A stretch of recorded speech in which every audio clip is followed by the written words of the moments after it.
Salve nação, saudações rubro-negras, sejam bem-vindos a mais um vídeo do canal. Vamos acompanhar agora a entrevista coletiva do técnico Tite com o Matheus Bach. Flamengo 2, Vitória 1, gol de Carlinhos e gol de Arrascaeta, cara. É isso aí, estamos em terceiro lugar neste momento. As imagens são da Flá TV, link na descrição, inscreva-se lá. Flá TV, é mais emoção para mim e para você. Tamo junto, galera. Deixa o like, se inscreva e ative o sininho, tá bom? Vamos ver aqui o que o Tite irá falar agora, depois da vitória. Depois da entrevista eu vou falar o que eu achei do jogo, tá bom? Simbora! Acaba sendo um jogo muito pegado. Queria que vocês fizessem uma análise do jogo, dessa vitória super importante para o Flamengo. Obrigado e parabéns novamente.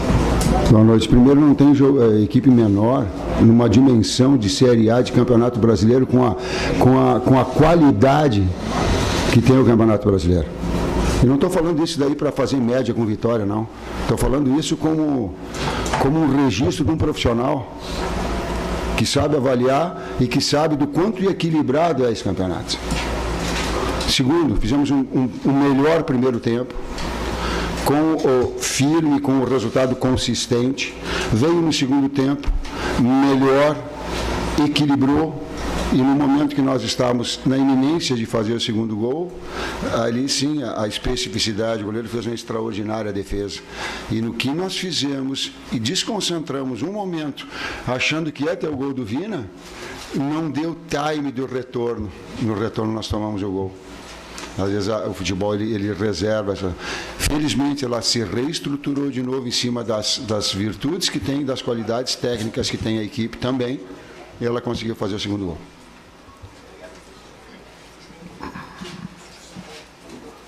Boa noite, Tite. Boa noite, Matheus. Pedro Paulo Catonho, do Coluna do Fla. Tite, ao fim do jogo, você deu um abraço muito forte ali no Carlinhos e apontou para ele e apontou para a torcida, como se fosse: Carlinhos, vai lá, é o teu momento, brilha. E o Carlinhos passou por um momento muito difícil, né, pessoal, a questão da mãe dele. Eu quero que você falasse do ser humano Carlinhos e o quanto ele merece fazer esse gol da vitória hoje aos 90 minutos. Eu entendo vocês individualizarem uma situação. Eu compreendo jornalisticamente que vocês têm que colocar isso. Mas é a equipe toda. A equipe toda. Ela se predispõe a uma retomada de posse de bola, uma reestruturação onde um Arrasca vem como um segundo meio-campista, onde um Gerson vem como um primeiro meio-campista, onde tem um Gabi e o Carlinhos, e onde tem Matheus de um lado, com o Luiz do outro. Então, olha os nomes e o quanto o grupo ele é importante para ser determinante de uma vitória. Como foi no outro jogo também, quantos atletas participando. E aí, o momento da alegria de um é o momento de alegria de todos. Foi do Carlinhos, mas é a alegria de todos. E eu comemorei também, abracei. O primeiro que eu abracei foi o Everton, que não entrou no jogo. Foi o primeiro que abracei, se você pegar dentro do campo, que não entrou. Então, a equipe ela tem que estar registrada maior essa valorização. À direita, Henrique. Boa noite, Tite. Parabéns pelo resultado. O futebol brasileiro, principalmente por parte dos torcedores e também por nós daqui da imprensa também, cobramos de vocês cada vez mais uma padronização estrutural, tática e principalmente dos 11 iniciais também, de manter uma regularidade com relação a isso. Eu queria saber de você, enquanto treinador, o quão difícil é manter esse estrutural tático, esse estrutural dos 11 iniciais, tendo que lidar com os fatores naturais do futebol, suspensão, lesão e afins, mas principalmente também com essa questão do calendário brasileiro, que é uma loucura total. Além do calendário, um tempo, e a tua pergunta é muito inteligente, e dava para a gente fazer no Sul fala churrasco, em São Paulo faz uma pizza, aqui faz um acarajé, é isso? Uma comida baiana, e a gente ficar conversando um tempão, para que tenha tempo de padronização tática. Aí tu sai de um 4-4-2 de marcação para um volante meio-campista, para uma estruturação de um meio de articulação com dois do lado e dois externos que baixam. E aí tu começa a estabelecer variação. Mas tu só consegue isso quando tem tempo. Se não tem tempo,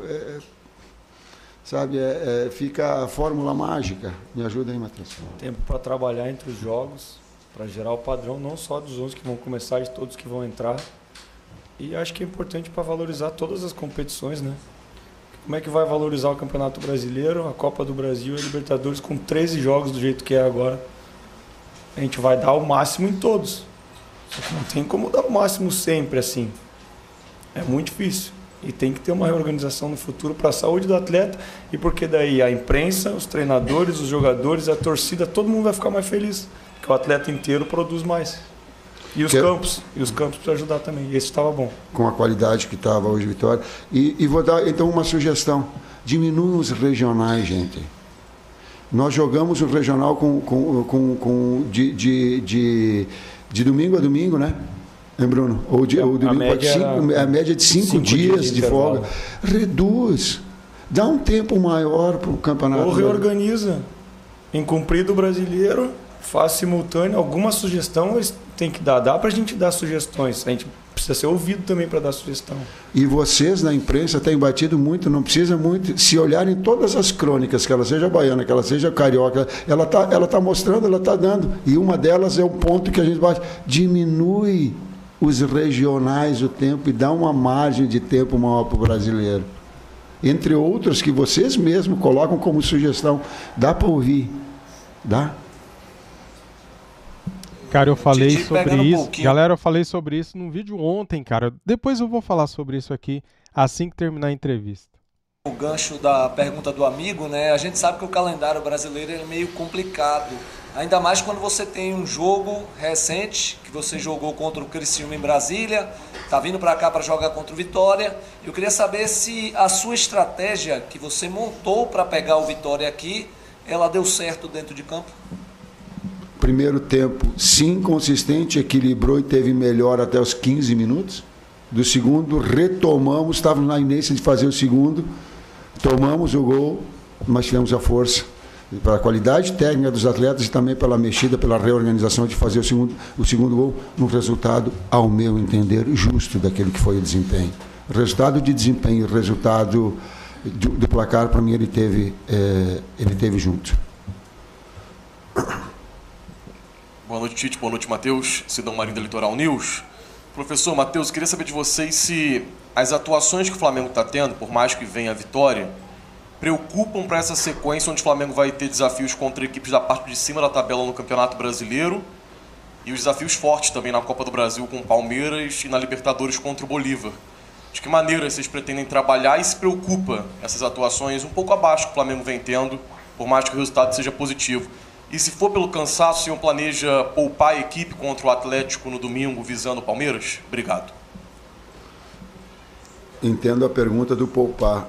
E vou dizer para o torcedor do flamenguista: ninguém poupa. Nós não poupamos. Nós não poupamos ninguém. Então, esse é o primeiro dado. O segundo é que uma retomada nossa de jogos extremamente difíceis. E vim aqui ganhar do Vitória, fazer um primeiro tempo que teve com autoridade. No segundo tempo equilibrou. Aí tu tem. E aí uma retomada para ter um padrão lá à frente, que foi, por exemplo, uma série de jogos que nós tivemos anteriormente, eu não vou ficar citando até para não, mas ela retoma um padrão agora. Ela é passo a passo, step by step, para que a gente retome esse padrão. E tem momentos também que a gente, até linkando com a pergunta que foi feita antes, a gente tem a estratégia, a gente bola a estratégia, mas não é simples assim, tu faz, tu treina, chega na hora e acontece assim, faz. Inclusive, o lance do gol foi muito em cima do que a gente trabalhou também. Só que tiveram outros momentos que a gente poderia ter sido mais vertical, ter conseguido chegar nesse último terço com mais em cima para fazer o gol e não conseguiu. E daí se você faz o segundo gol, também te traz um conforto, uma confiança maior de fazer o jogo fluir. Então quando tu fica ou no 0-0 ou no placar adverso, que a gente vem de 3 jogos tomando o gol primeiro. E esse a gente faz o gol primeiro, toma o gol e consegue buscar ainda. Então tem que encontrar esse equilíbrio para tomar essa confiança e fazer as coisas fluir naturalmente também. É um processo. Tite, boa noite. Eduardo Serra aqui falando. Eu queria que você falasse um pouco sobre como foi jogar contra o Vitória aqui no Barradão, porque é um estádio que dificilmente vai ver como aí no Brasil, é um estádio que até o Abel Ferreira denominou como estádio raiz, assim, entre aspas. Vocês acham que a sua equipe teve alguma dificuldade de enfrentar o Vitória em algum aspecto do jogo? O campo atrapalhou um pouquinho o Flamengo? O que é que você tem para falar sobre o jogo contra o Vitória? E especificamente aqui no Barradão, que é onde o torcedor fica mais próximo, fica empurrando o tempo todo o seu time. E acredito que também o Vitória cresceu um pouco na partida por conta desse apoio do torcedor. Eu tenho 63 anos. É a primeira vez que eu ganho do Vitória aqui, eu acho. Eu não lembro de ter ganho do Vitória aqui com todas as equipes que eu enfrentei. Não lembro de Corinthians ter vencido. Não lembro de Internacional ter vencido, de Grêmio ter vencido aqui, de Palmeiras eu treinei ter vencido aqui, de Atlético Mineiro ter vencido aqui. Eu não lembro de São Caetano, que são as equipes. A atmosfera aqui, ela é muito... Energia, ela pulsa. O Barradão pulsa, o torcedor passa animicamente uma força muito grande que nós sentimos quando jogamos em casa. Nós sentimos como jogando em casa. Tite, Matheus, boa noite. Foi noticiada a contratação de um profissional, Vinícius Bergantin, para compor a comissão técnica.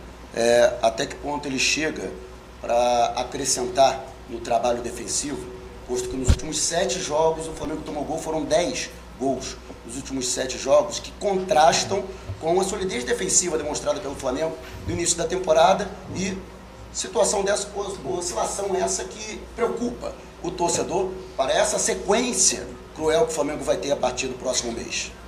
Equilíbrio é fundamental de uma equipe. Eu digo assim que uma equipe é boa porque ela faz gols, ela não pode abrir mão de ser agressiva, e o DNA do Flamengo é assim. Ela tem que ser eficiente na bola parada e ela tem que ser sólida. Quando tu estabelece, o que é um número que determina isso? Normalmente é o saldo de gols. O saldo de gol mostra esse sentido de equilíbrio. Uma retomada nossa. O Vinícius é um grande profissional, está fazendo um grande trabalho, já o conhecíamos de forma anterior. E o processo do Flamengo, ele exige uma constante evolução. Mais um profissional que vai trazer e vai acrescentar e agregar qualidade. Obrigado.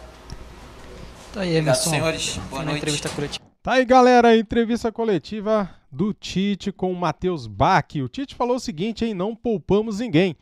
O repórter fez a pergunta, né, se contra o Atlético Goianiense no próximo fim de semana, se ele pouparia alguém, pensando no jogo de meio de semana que vem, contra o Palmeiras, primeiro jogo aí das oitavas de final da Copa do Brasil, Flamengo e Palmeiras no Maracanã. Ixi, esse jogo aí, meu pai do céu. Daí ele falou o seguinte, não poupamos ninguém, esquece isso. Ninguém poupa ninguém. Só é poupado quem realmente precisa, né? Quem a equipe médica determina que tem que ser poupado, senão ele não poupa, segundo o Tite, né? Galera, é o seguinte, ó. Tenho aqui o SofaScore, tá? Na palma da mão, temos aqui as estatísticas do jogo. Vou falar aqui para você e vou falar depois o que eu achei do jogo, tá bom? Muito bem, temos aqui a posse de bola. Vitória 44, Flamengo 56, grandes chances 2-2, finalizações 10-8, depois vou falar mais de finalizações, defesas do goleiro, né? 1-2, escanteios 4-7, faltas 9-15, Flamengo fez bastante falta, hein, cara? 15 faltas e o Vitória só 9. Passes 380 do Vitória contra 502 do Mengo. Desarmes 23-22. Faltas, tiros diretos, né? Foram 14-9. Cartões amarelos, 1 para cada lado. Pouco, né? Agora sim, finalizações. Eu tinha falado lá para você, ó. Foi 10 do Vitória contra 8 do Flamengo. No gol foram 3 do Vitória contra 4 do Fla. Finalizações na trave 0-0, finalizações para fora 6 do Vitória contra 3 do Flamengo. Chutes travados 1-1, finalizações de dentro da área foram 6-7 e finalizações de fora da área 4 para o Vitória, 1 para o Flamengo. O Flamengo chuta pouco, né? no gol, né, galera? De fora da área, né? Grandes chances marcadas, 1-1, grandes chances perdidas, 1-1 também. Só isso. Isso é o que importa. Agora, o que eu achei do jogo? Vamos lá. Cara, sinceridade aqui, hein? Aqui não tem mentira, não. Não tem passação de pano, não. O Flamengo fez um primeiro tempo ruim. Muito ruim. Muito mal. Criou pouco, chutou pouco. Quer dizer, nem chutou no gol, né? O gol que o Flamengo fez com a Arrascaeta no primeiro tempo, a bola bate no jogador do Vitória e entra no gol. Ou seja, se não fosse o gol do Flamengo, o chute do Arrascaeta, o Flamengo não teria dado nenhum chute no gol. Estatisticamente falando, tá? Então o Flamengo foi péssimo no primeiro tempo. Sei lá, cara. Não sei o que acontece com o Flamengo. O Flamengo precisando se impor, precisando ir para cima e não foi, né? No segundo tempo, o Vitória jogando em casa, nos seus domínios, com o apoio da torcida. A torcida faz a diferença, né? Sempre faz. O Vitória empatou o jogo, galera. O Flamengo teve um gol anulado, né? O Arrascaeta, na hora de cobrar um escanteio, ele deu 2 toques na bola, infelizmente. O gol do Fabrício Bruno foi anulado. O Flamengo tava ali para fazer o 2-0, né, cara? Teve outra chance, quase fez o gol e no contra-ataque o Vitória fez o gol de empate deles, né? E o Gabigol tem que ser titular. O Gabigol entrou bem mais uma vez. O Gabigol entrou e deu assistência para o Carlinhos. Participou, o Gabigol finalizou e o jogador do Vitória tirou de cima da linha. Seria um gol do Gabigol, cara. Ele entrou bem, está pedindo passagem e merece uma oportunidade de ser titular nesse time do Flamengo. Tá merecendo, galera. Meu ponto de vista. E você? Eu quero que você comente aqui o que você acha sobre isso, deixe sua opinião, deixa o like, se inscreva aqui no nosso canal e ative o sininho. O Flamengo está em terceiro lugar, Palmeiras está jogando neste momento, está 0-0, Fluminense e Palmeiras, 17 minutos do segundo tempo. Flamengo que está na terceira posição com a mesma pontuação do Palmeiras, né? 37 pontos. Tomara que continue assim. Tomara que o Fluminense faça um golzinho ali no Palmeiras, porque o nosso adversário é o Palmeiras. É isso aí, galera. Tamo junto. Saudações rubro-negras e fui!